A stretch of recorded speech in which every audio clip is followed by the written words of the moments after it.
பிளேஸ்ல வந்து எங்க சம்பந்தி அவங்க தான் வந்து இதை ஆர்கனைஸ் பண்ணியிருக்காங்க. நான் போறேன், நீங்க வரீங்களான்னு கேட்டாங்க. அவங்க கூட கிளம்பி வந்தேன். நிறைய டூர்லாம் நாங்களும் போயிருக்கோம். ஆனா இவ்வளோ நல்லா என்ஜாய் பண்ணது கிடையாது. கூட்டிட்டு போவாங்க, இறக்கி விட்டுருவாங்க, அதை போய் பார்த்துட்டு வாங்கன்னு சொல்லுவாங்க. நம்ம போய் பார்த்துட்டு வருவோம். அவங்க வந்துட்டு நிற்பாங்க. இது மாதிரி ஒவ்வொரு இடத்துலையும் நம்மள அவ்வளோ பொறுப்பா கூட்டிட்டு போய் நம்ம லக்கேஜை கூட நம்மளை தூக்க விடலாம். அவங்க மேல் மேலும் இவங்க நிறைய டூர் போடணும். அது நம்ம எல்லாரும் இதே மாதிரி போகணும் சேர்ந்து. அதுதான் அதே மாதிரிதான் மாமி சொல்லிட்டாங்க. அடுத்து நேபாள் போறாங்க, நீ நானும் போயிடலாம் சொல்லிட்டாங்க மாமி. முதல்ல மாமி 2 சீட்டுக்கு பைசா கொடுத்தாதான் கூட்டிட்டு போவேன். ரொம்ப சந்தோஷம். அசோக் சாரோட இந்த சேவை வந்து தொடரணும், எல்லாருக்கும் இது பயன்படணும். இல்ல எனக்கு இது நிறைய ஃப்ரெண்ட்ஸ் கிடைச்சிட்டாங்க.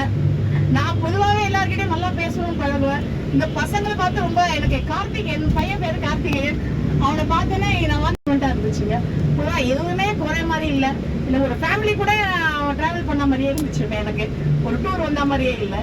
இது வந்து தொடரணும். இந்த இணைப்பு வந்து கடைசி வரைக்கும் தொடர்ந்து இருந்துட்டே இருக்கணும்னு நினைக்கிறேன். வாழ்த்துக்கள், நன்றி. அந்த உருளைக்கிழங்கு மேட்ரு உருளைக்கிழங்கு